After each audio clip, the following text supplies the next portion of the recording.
day to everyone. As you can see that there is a lot of victims is suffering from floods and other disaster. So this is our design challenge proposals. It is called Ecosphere Disaster Shelter.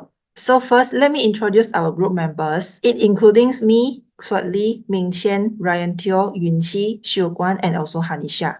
Next, I'll be talking about a short introductions about Ecosphere Disaster Shelter. So first, it is designed to solve the issue of financial pressure faced by Malaysians, so particularly those who live in rural areas when facing a disaster. Next, I'll be talking about the problem statement about Ecosphere Disaster Shelter. First is the issue of vulnerabilities to floods and landslides in low-lying areas, which is highly vulnerable to frequent flooding causing property damage and displacing residents.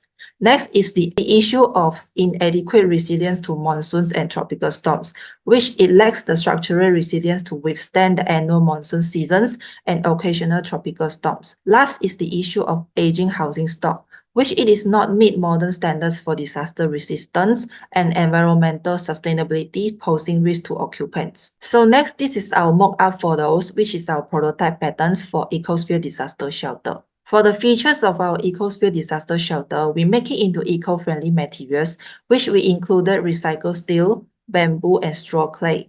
For building structures, there is 3 floors with recycled steel as flooring and bamboo as walls. For the capacity, it is 100 people per shelters and around 30 people for a floor. Next, I'll be talking about the novelties. First is the Smart Shelter Tech, which it included IoT sensors for air quality monitoring. Next is the green technology, which we included solar panels, rainwater harvesting, and energy efficient system in our Ecosphere Disaster Shelter. The last is the communal areas, which it designated areas for mutual support. Hi everyone, I'm Vinci and now I'm going to present about the value proposition. So we have 3 value propositions here. The first one is rapid deployment. So our Ecosphere Disaster Shelter is easy to set up, ensuring immediate access to safe accommodation during emergencies. And for the next one, sustainable. It incorporates eco-friendly materials such as the straw clay and the bamboo, which is eco-friendly materials and practices aligning with sustainability goals. And for the third one, cost-effective, which mitigating financial burdens during and after the disasters. We move on to the scale-up potential, which we can see, which we have 3. The first one is growing market demand, the second one is collaborative partnerships, and the third one is government initiatives. Let's see for the growing market demand.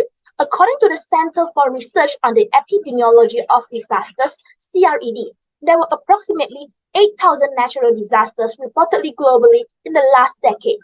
This trend is expected to continue, leading to a growing need for reliable shelters. Next, we move on to the collaborative partnerships. Collaborative with organizations like the United Nations High Commissioner for Refugees, UNHCR, can significantly extend the reach of the Ecosphere Disaster Shelter. For instance, UNHCR's budget for shelter and settlement activities exceeded $500 million in 2020. And the last one is government initiatives. So governments worldwide are increasingly recognizing the importance of disaster preparedness and are allocating substantial budgets for such initiatives. For example, the Malaysian government allocated 5.8 billion ringgit for disaster management and in its 2022 budget. So that's all for the presentation, and thank you.